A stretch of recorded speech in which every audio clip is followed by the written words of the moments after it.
يا ربي بالمصطفى بلغ مقاصدنا واغفر لنا ما مضى يا واسع الكرم يا ربي بالمصطفى بلغ مقاصدنا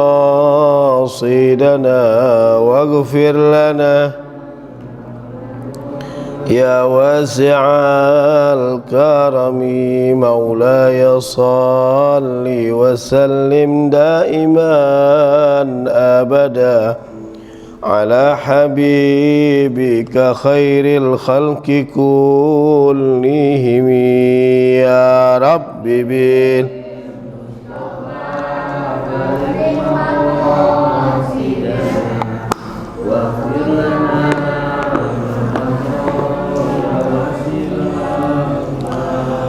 أم حبت الريح من تلقاء كاظمة وأومض البرق في ظلماء من عظم يا رب بال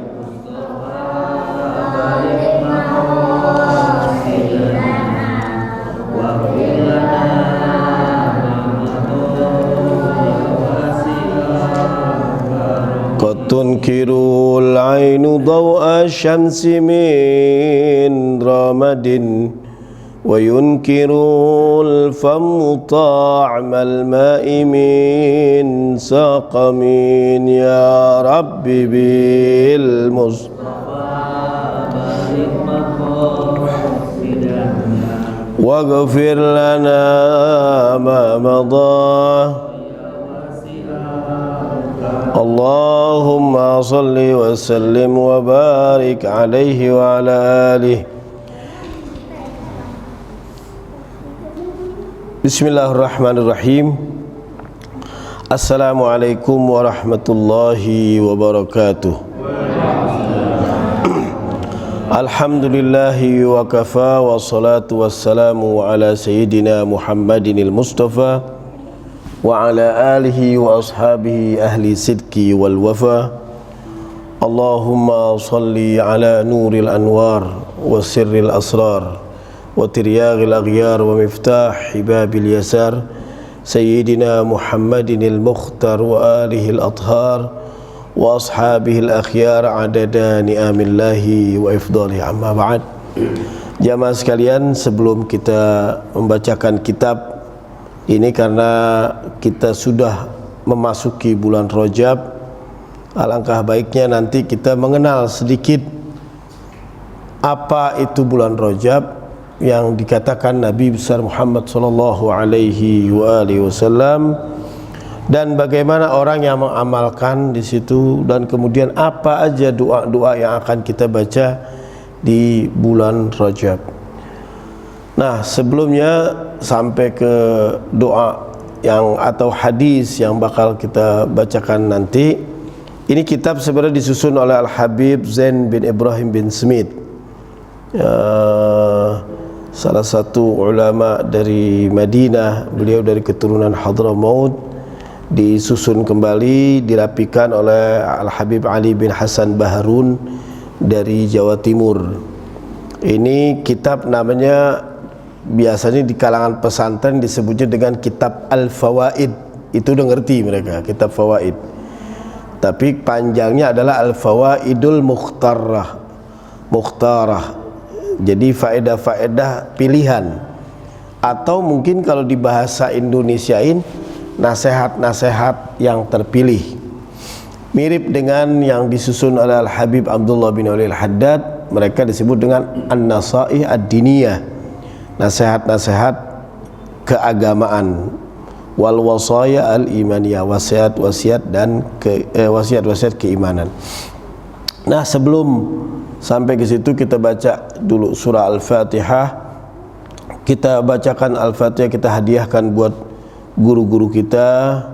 Ya, kita bayangin wajah-wajah guru kita, baik yang dari di madrasah, yang di SD, SMP, sampai kita kenal ilmu pengetahuan tahapan tangga demi tangga ini. Kita bacakan juga surah Al-Fatihah ini, hadiahkan buat orang tua kita Kalau umpama orang tua kita sudah wafat, semoga Allah tinggikan derajatnya, Allah sandingkan bersama Nabi besar Muhammad sallallahu alaihi wasallam. Andaikan beliau masih ada, masih hidup, semoga Allah panjangkan usianya, Allah berkahkan umurnya, dan semoga apa yang diberikan oleh Allah merupakan suatu keberkahan dalam hidupnya. Kita niatkan sekarang juga wajah orang tua kita, wajah guru-guru kita bayangkan, kita bacakan surah Al-Fatihah dalam hati, biwasilah dengan keberkahan ta'lim ini, dengan kitab ini. Al-Fatihah. Alhamdulillah Rabbil Alamin, Ar-Rahmanir Rahim, Maliki Yawmiddin.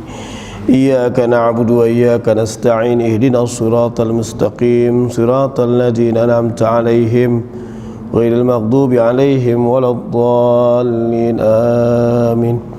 Bismillahirrahmanirrahim. Jamaah sekalian, seperti biasa para ulama-ulama atau para asatid, ya, ustadz-ustadz itu di berbagai manapun, di negara manapun maksudnya, dan apapun yang diajarkan oleh mereka-mereka, setiap memasuki event-event atau tahun atau bulan yang penting, biasanya mereka tuh berhenti sejenak di pembahasan untuk membahas bulan-bulan yang penting tersebut. Nah, walaupun pembahasan itu sering kita dengar dari ulama satu ke ulama lain, hadisnya sering diulang-ulang, tapi nggak apa-apa, memang keberkahan itu ada, dan insya Allah apa yang kita dengar itu malah menambah satu pengetahuan. Karena membaca ulang itu belum tentu kita stuck dalam memahami. Kita biasanya membaca satu kali, besok baca dengan tulisan yang sama juga, pengetahuannya pasti berbeda dengan pengetahuan yang pertama kali kita baca. Atau gampang gini, antum nulis surat, ya, nulis surat salah, kita sobek tuh, tulis lagi, pasti tulisan yang kedua jauh lebih bagus dari yang pertama. Nah, baca juga demikian, pemahaman itu berulang-ulang, semakin diulang dia semakin menambah pengetahuan yang bagus. Makanya Iqra itu diulang 2 kali, bukan kata sia-sia. Iqra bismi rabbikal ladzi khalaq, khalaqal insana min 'alaq. Iqra lagi diulang, wa rabbukal akram.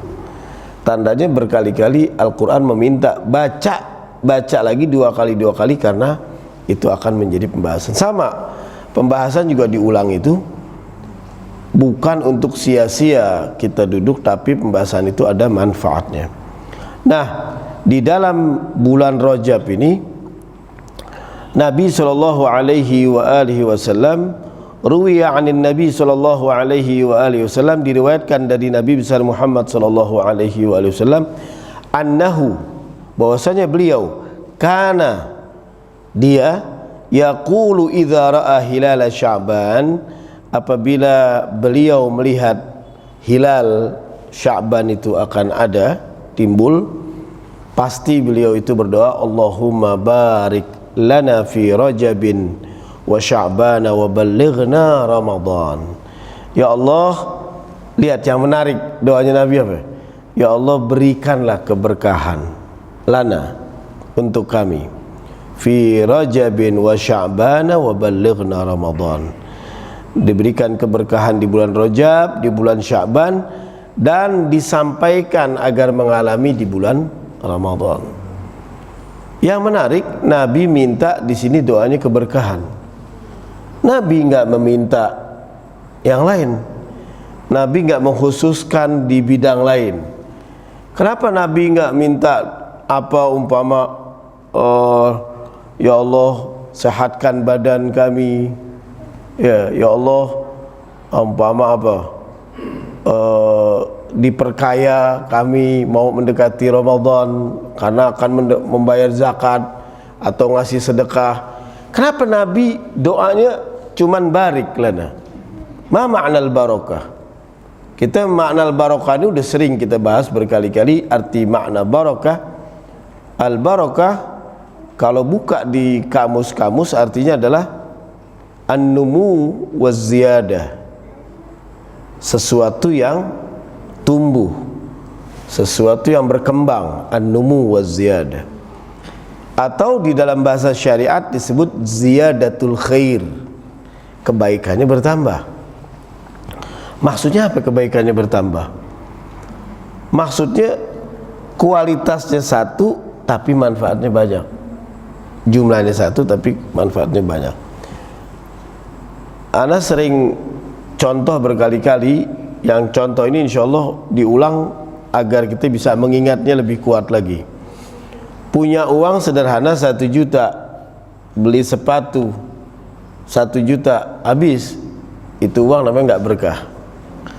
Tapi uang yang dikatakan berkah itu 1 juta bisa dikatakan berkah kalau beli sepatu harga 800.000, ya, sisanya berapa? 200.000. 100.000 buat kasih orang buat berobat, yang satu lagi ada orang mau pulang kampung ditambahin. Jumlahnya dua-duanya 1 juta. Bedanya 1 juta yang pertama habis buat beli sepatu, tapi jumlah yang 1 juta yang kedua dia manfaat buat bisa 3 manfaat. Itu yang dikatakan ziyadatul khair. Satu tapi manfaatnya banyak. Bisa nggak manusia bisa menjadi manfaat atau menjadi barokah? Banyak. Manusia itu bisa menjadi barokah kalau dia, orang lain bisa mengambil manfaat banyak dari dia. Orang lain bisa terinspirasi dari dia. Alhamdulillah. Orang lain bisa merasa tersumbangkan dengan pemikirannya. Itu namanya berkah. Keberkahan itu enggak cuman kita nyumbang dari sisi harta, dari tenaga, dari pikiran, ya, dari ide, dari apa aja. Pokoknya hal-hal segala sesuatu yang bisa kita menjadikan manfaat buat orang lain adalah berkah. Dan para ulama juga mengatakan al-barakah laisa min nahiyati tsarwa. Keberkahan itu bukan dari sisi harta. Bapak saya tiba-tiba menanjak, ekonominya bagus, temen ngomong, Masya Allah, berkah sekarang. Itu berkah omongan awam. Berkah artinya maksudnya duitnya banyak atau hartanya udah mulai banyak. Sebenarnya enggak itu ukuran keberkahan. Keberkahan juga enggak berarti bisa jadi miskin itu berkah.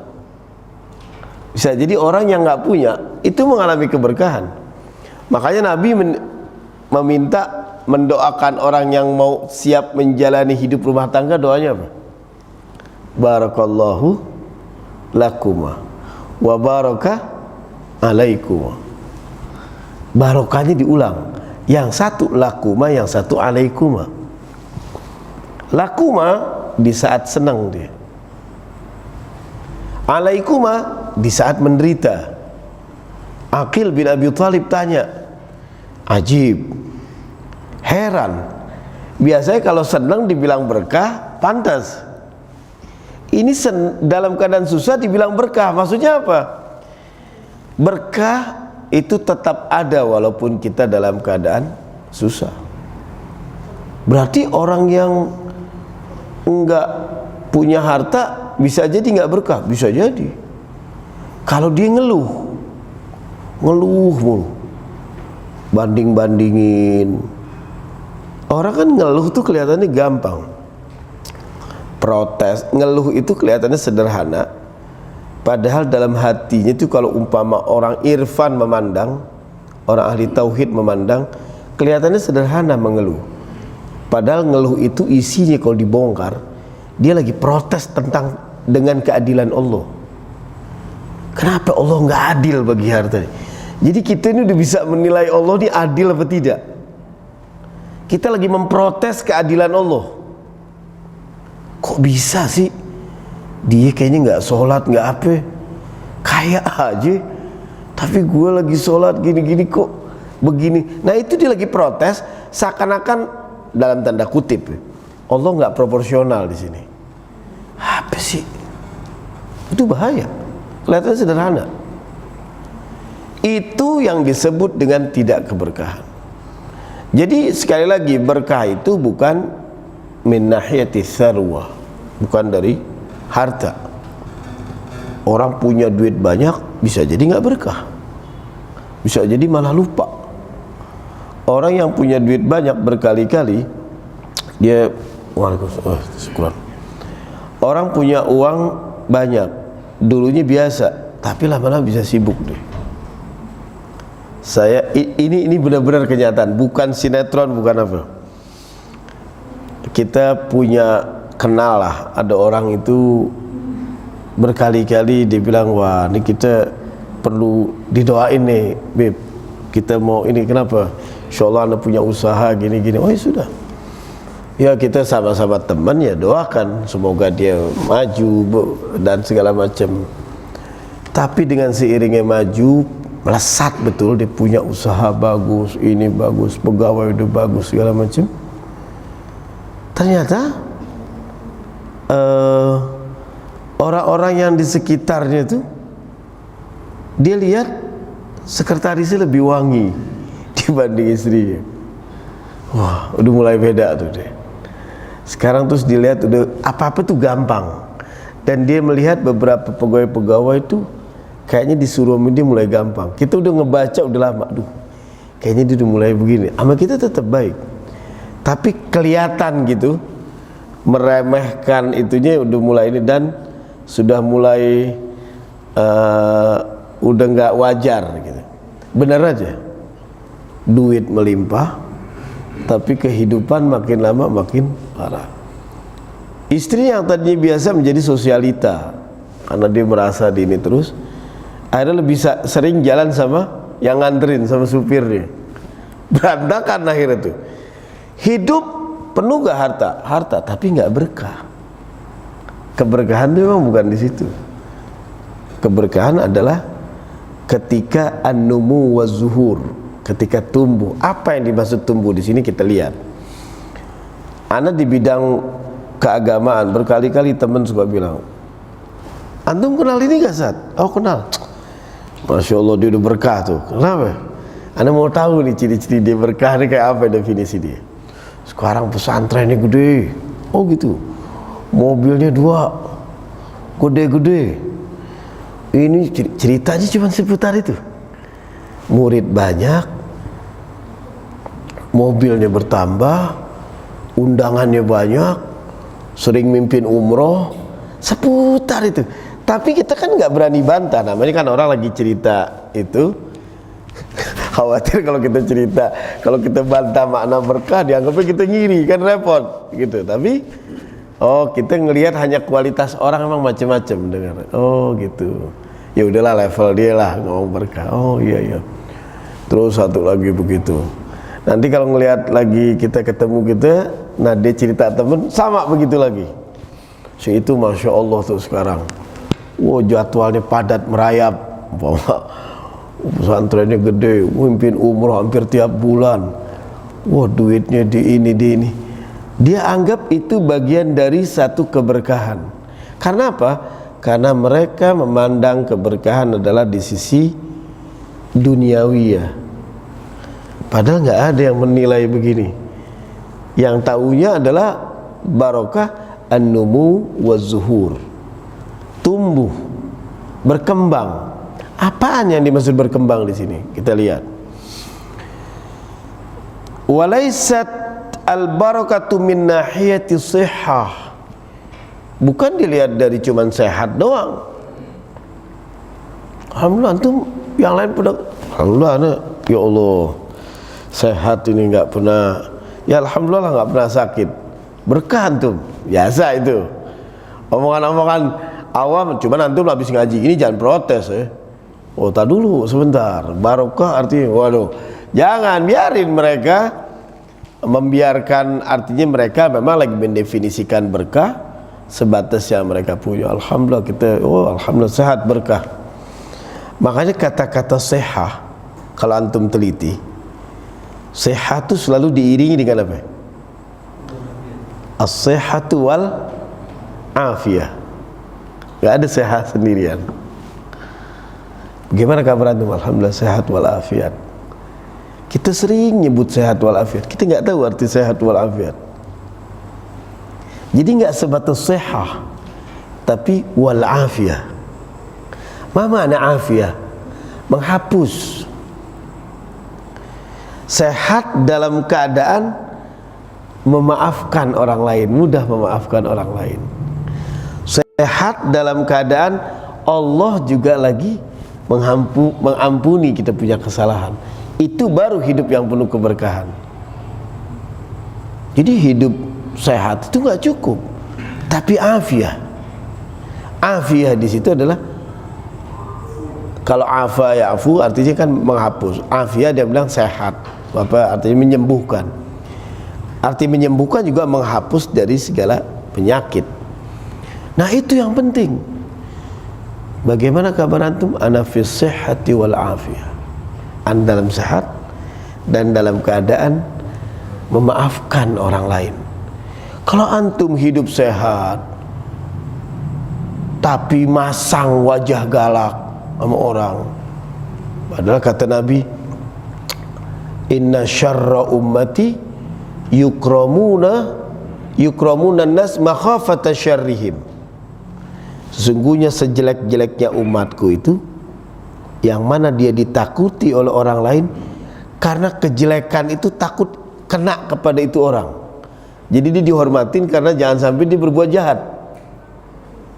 Ada orang kan mesti dipasang galak gitu.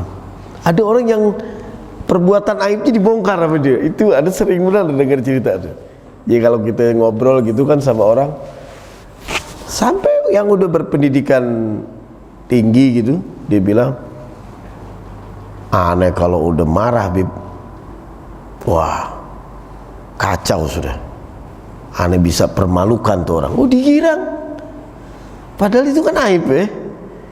Dan dia bisa cerita sama orang lain dengan mudahnya. Aneh kalau udah marah, aneh bisa bikin malu orang lain tuh.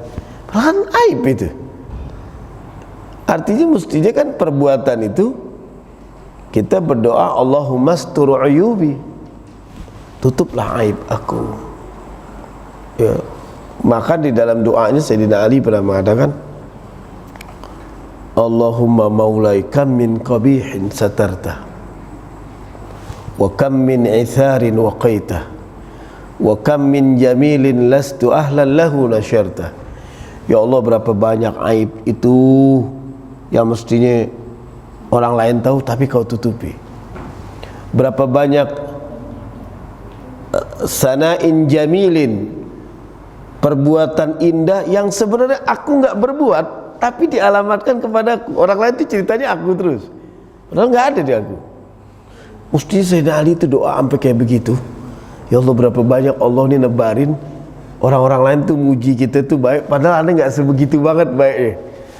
Mestinya doa begitu. Ini malah cerita sama orang, dia bangga kalau ini dia ini cerita. Sebenarnya aib ya, perbuatan aib. Fi sihhati wal afiyah. Apa itu sehat wal afiyah? Di antara sehat itu, keberkahan itu di dalam umur adalah apa? Man tala umruhu wa hasuna amalu. Umurnya panjang tapi berbuat baiknya wa hasuna amalu, banyak yang dia berbuat baik. Makanya bulan Rajab kan barengan ini, barengan lahirnya sama wafatnya Al-Imam Asy-Syafi'i ya. Imam Syafi'i bulan Rajab 204 Rajab di tahun 204 Hijriah. Rajab, awal Rajab di mau menjelang Maghrib Imam Syafi'i meninggal. Imam Syafi'i itu di bulan Rajab umurnya usia 54, tapi karyanya Abdurrahman Al-Mahdi itu cuma nanya gini doang, gubernur Asia dulu, ya Imam, uridu an as'ala lakum anis syara'il islamiyah, aku cuma mau nanya tentang syariat Islam. Imam Syafi'i manggil muridnya Rabi' Al-Muradi, dia manggil, ya Rabi' uktub ar-risalah, tulis surat untuk jawab dia. Ditulis surat. Jadinya berapa? Jadi 500 halaman. nulis surat ngejawab tentang syariat itu, Imam Syafi'i. Itu namanya umur 54 padat. Nah itu dia, ilmunya banyak. Kayak Al-Imam Al-Hafidh Jalaluddin As-Suyuti, usianya berapa cuman? 40-an.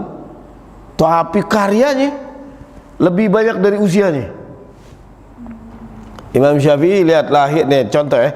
Imam Syafi'i lahir di Palestina 1104 Hijriah di tahun, meninggal 204 Hijriah, 54 tahun.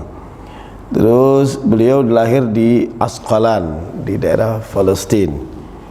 Nah beliau ini sedikit doang Imam Syafi'i. Beliau ini masih saudara, kalau sisi nasab itu dia masih ada ke Nabi ya, cuman dari jalur Abdul Manaf. Bedanya berhentinya di situ kan.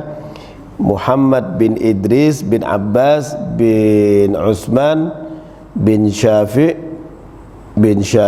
bin Abid bin Abu Yazid, kalau nggak salah tuh, bin Hashim bin Abdul Muttalib bin Abdul Manaf, ke situ dia. Jadi pas Abdul Manaf dia berhenti.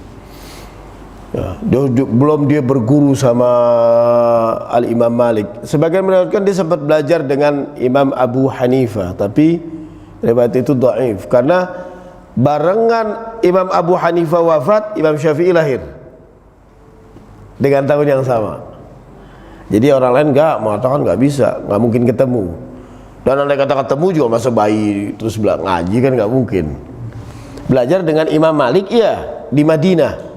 Yang satu lagi bersama Muhammad Hasan Asy-Syaibani. Belajar dengan Muhammad Hasan Asy-Syaibani. Nah, itu dia belajar di Madinah segala macam. Akhirnya di Mekah juga dia memperdalami atas saran Muhammad Hasan Asy-Syaibani. Dia belajar dengan, di Mekah itu belajar Sufyan ibn Uyainah, yang berikutnya sama Muslim ibn Khalid Az-Zanji. Ya, kalau yang satu meninggal 198 Hijriah, kalau Muslim itu lahir wafat 179 Hijriah wafat. Nah beliau ini hafal, itu yang manfaat, itu beliau hafal kitab Muwatta Ibn Malik. Jadi daya hafalnya kuat, daya hafal kuat. Kalau daya hafal dulu orang kuat bagus-bagus. Sekarang kita mau daya hafal kuat-kuat udah kalah sama Google ya. Ya kalau umpama ukuran yang paling hafal masuk surga, akhirnya Google masuk surga. Iya, artinya enggak gitu. Jadi ukuran Islam itu yang bagus yang ngamalin, bukan yang ngafalin. Karena alhamdulillah nih hafal ini, berarti ada 2 di rumah ente gitu. Jadi kagak heran orang dulu. Jadi mesti amil Quran. Kayak Quran itu amil. Ada salut sama orang yang hafal Quran luar biasa. Tapi memang yang jauh lebih lagi ketika amil Quran. Makanya Al-Nabi sabdanya apa? Rubba qari'il Quran wal Quranu yal'anu. Berapa banyak orang baca Quran tapi Al-Quran itu ngelaknat diri sendiri. Yang bunuh Sayyidina Ali hafal Quran malah. Jadi bukan itu, bukan ukuran. Nah oleh karena itu sekali lagi, nah Imam Syafi'i udah hafal semuanya, kitab-kitab banyak, Ar-Risalah, dia punya kitab segala macam. Nah dia belajar dengan itu semua. Akhirnya waktu lagi di Mekah, ya ceritanya Imam Syafi'i ini nggak apa-apa cerita Imam Syafi'i dulu. Ini di Mekah, beliau berpendapat dia cinta Ahlul Bait luar biasa. Dia lihat di Mekah, di kunjungan ke sini, kunjungan ke sini. Akhirnya dia terlalu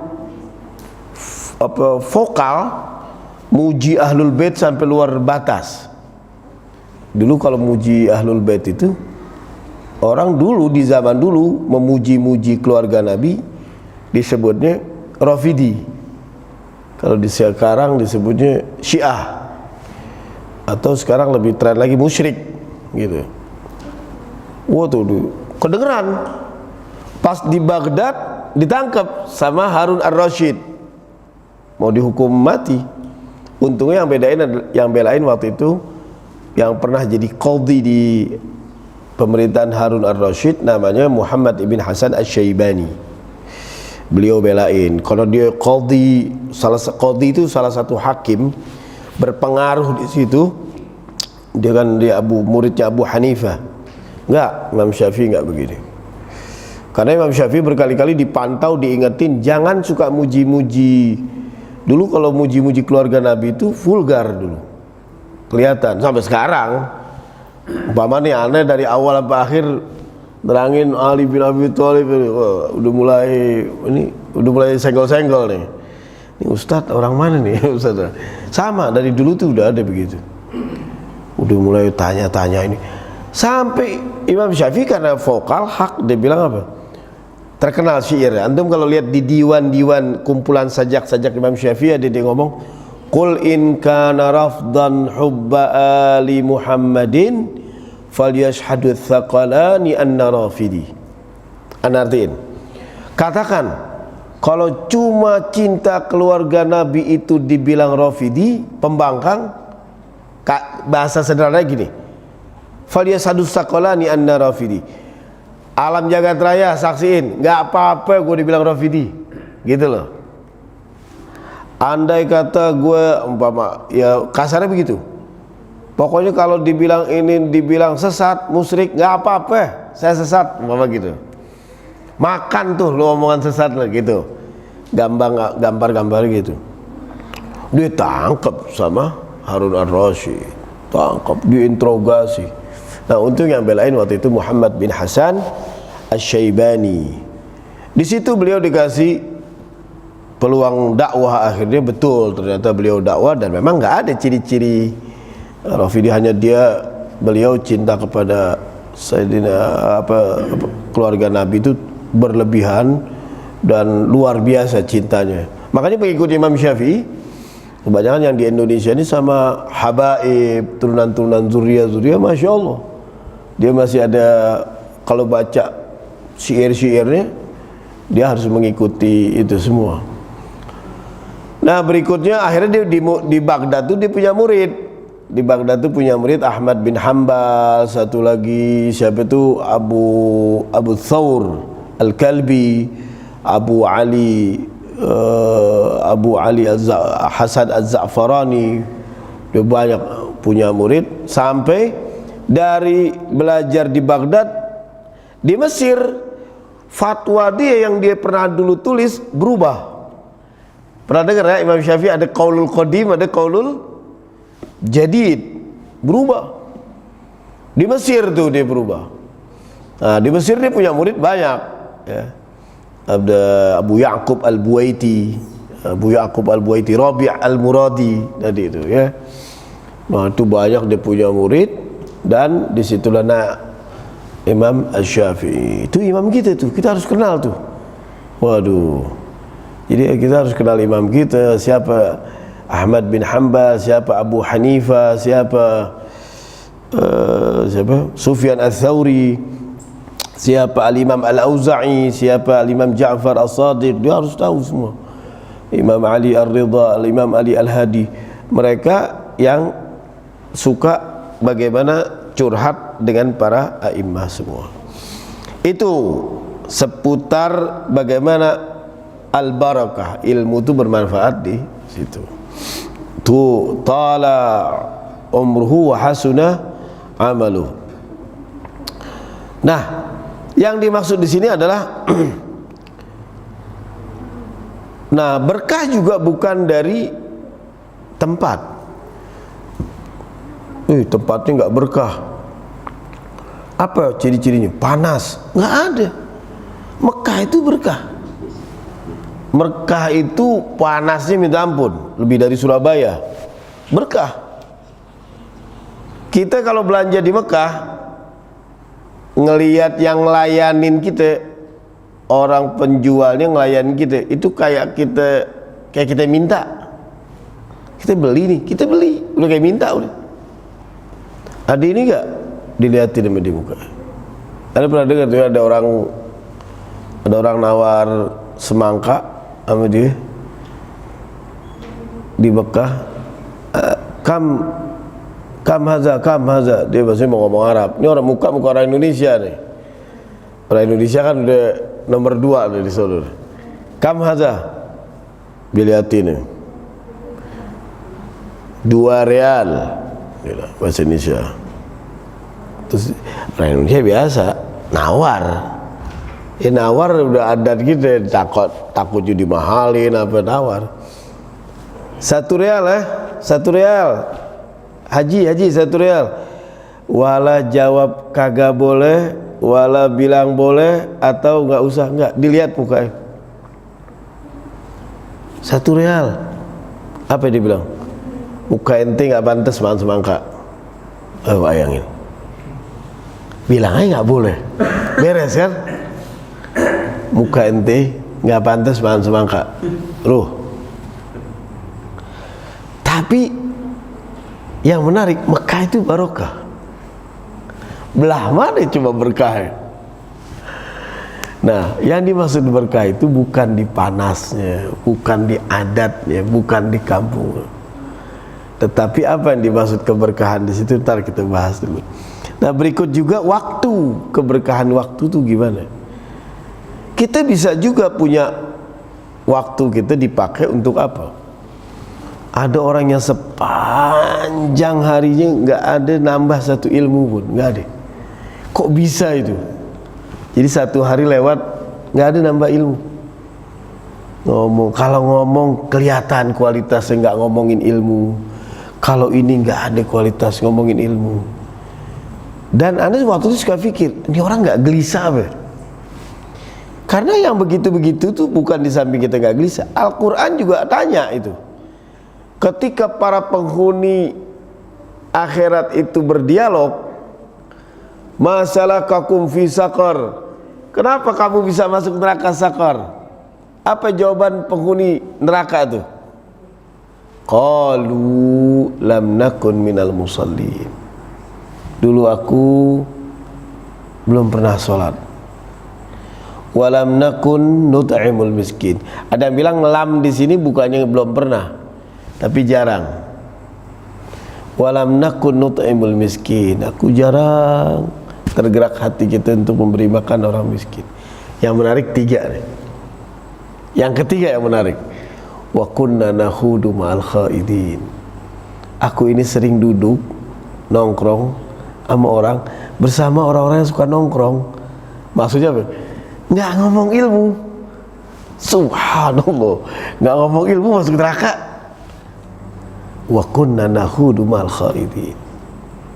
Wajar sih ada hadis Nabi, thalabul ilmi faridatun ala kulli. Arti faridah apa? Wajib.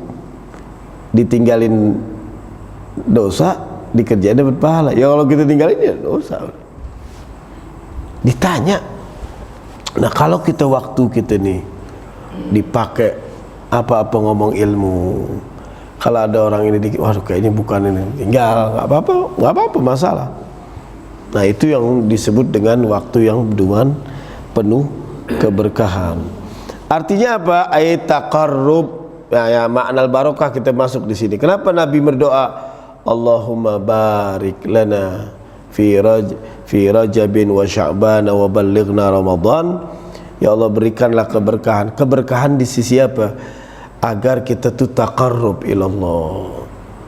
Kita ini nambah dekat kepada Allah. Makanya wa ballighna Ramadan, agar kita mendekat sampai ke Ramadan. Dalam hadis disebut juga apa di sini disebut? Fadlu Rajabin ala sa'iri syuhur ka fadlil Qur'an ala sa'iril kalam. Keutamaan bulan Rajab atas setiap bulan-bulan lain seperti keutamaannya Al-Quran atas setiap omongan manusia. Ini ada orang baca Al-Quran, satu lagi ada orang ngomong, atau ada orang pidato yang kan dengan Quran. Ya, jadi beda. Di sini ada belajar fikih ya? Ada belajar fikih. Kalau di Jumat aja khotib, umpama antum lagi hadir sholat Jumat, antum wirid gini, itu batal tuh sholat Jumat itu. Karena antum lagi seakan-akan tuh dihitung sholat. Karena ada orang yang gaya-gayaan tuh tetap zikir dengerin. Dia nggak ngerti tuh, nggak ngaji tanda tuh, atau belum nyampe babnya. Nggak boleh tuh. Anda pernah lagi ngajar di mana gitu, segala macam, ada di pojok orang dengerin gitu sambil gini, kita pengen tegur, gak enak karena di depan orang. Cuman kita mau ingetin takut lupa gitu, ntar mau ingetin deh, cuman takut lupa gitu. Jadi kita panggil, orangnya baik, dia bilang, Pak, ini kalau hadir pengajian nggak bisa begini, karena ada ilmu, satu lagi zikir, beda. Jadi nggak bisa.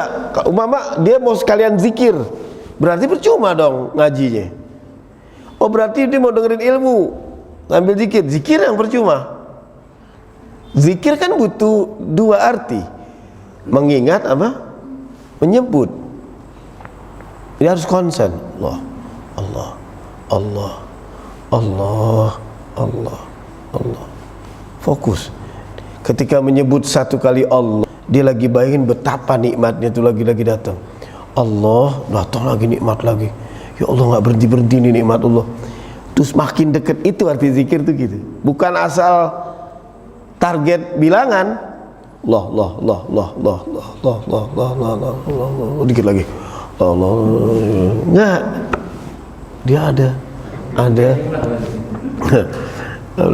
Bahkan kalau kecepatan subhanallah jadi banallah. Nggak bisa. Zikir itu zakara dua arti, mengingat, menyebut. Mengingat berarti ente harus kenal dengan yang ente ingat. Ada yang lagi nyebut dia nih, ingat-ingat, kenal nggak? Enggak kenal. Siapa yang dia? Ada nggak? Ada lagi ingat dia nih, siapa? Tapi anak nggak kenal. Nggak ada. Zakara tuh mengingat berarti kenal. Kenal itu berarti ente pernah dekat dan ente kenal betul siapa dia. Kalau ente lupa, ente bayangin, ente ingetin, nah itu namanya zikir. Nah itu makanya ada orang lagi dengerin cerita, aduh ada mau kasih tahu gitu, tapi ya habis pengajian kita kasih tahu, nyelamatin dia. Sairil, tadi bel itu apa? Selesai. 2 menit lagi. Oh cepet ya? Tandanya lagi enak. Tandanya lagi enak. Ada tutup deh. Kayaknya baru gigi 1 ini. Baru gigi 1. Wa fadlu Sya'bana ala sa'iri syuhur ka fadli ala sa'iril anbiya. Bulan Sya'ban itu keutamaannya di antara bulan-bulan lain seperti keutamaanku dibanding seluruh para nabi. Ini Anda sebenarnya mau ngomong panjang tapi gak apa-apa. Nabi ngomong begini, sekali lagi, ini bukan sombong Nabi. Sombong itu kalau ukuran kita orang Indonesia. Bayangin Nabi ngomong gitu. Jadi bulan ini seperti kemuliaannya seperti aku di antara bulan-bulan lain. Kan? Nabi kok sombong? Pak, itu bukan sombong. Itu memang pengakuan yang memang kalau layak di Islam nggak apa-apa ngakuin. Ana nabiyyun la kadzib wa ana Abdul Muttalib. Ana nabi yang nggak pernah bohong. Aku turunan dari ras Bani Abdul Muttalib. Nggak sombong. Kalau kita nabi ngomong di sini cibirin, katanya nabi. Jadi nggak bisa begitu. Nah insyaallah kita lanjutin insyaallah bulan depan. Bulan depan penutupan nggak? Belum tahu. Insyaallah kita lanjutin lagi fadilah. Ada bulan Sya'ban, ada bulan Rajab, yang mana nanti insyaallah kita baca bareng-bareng.